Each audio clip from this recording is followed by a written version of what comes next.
The devotion to the holy face of Jesus had been spreading in France since the mid-1800s, especially after the visions of Sister Mary of St. Peter in Tours.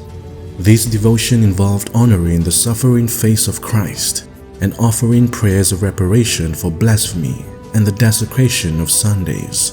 In 1914, when World War I broke out, French soldiers from the town of Tours, where the devotion to the Holy Face was strong, were called to the front lines. Before leaving, these men consecrated themselves to the Holy Face of Jesus. They were given small images or badges of the Holy Face to carry on their persons, either sewn into their uniforms or placed inside their breast pockets.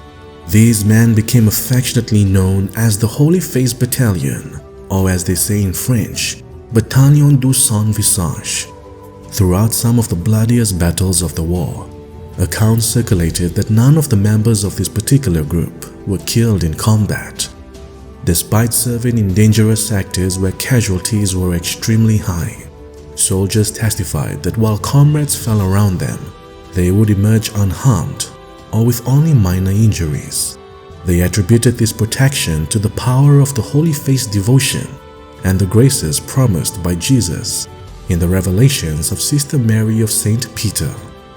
The story became well known in Catholic circles after the war. Devotion to the Holy Face grew even stronger in France, and bishops encouraged soldiers and civilians alike to carry the image as a form of spiritual protection.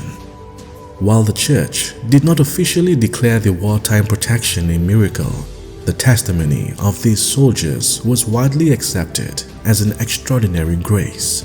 They saw in the wounded, crowned with thorns, face of Jesus both a reminder of his suffering for humanity and a pledge of his care for those who bore his image with love and faith. Eternal Father, turn away your angry gaze from our guilty people, whose face has become unsightly in your eyes. Look instead upon the face of your beloved Son, in whom you are well pleased.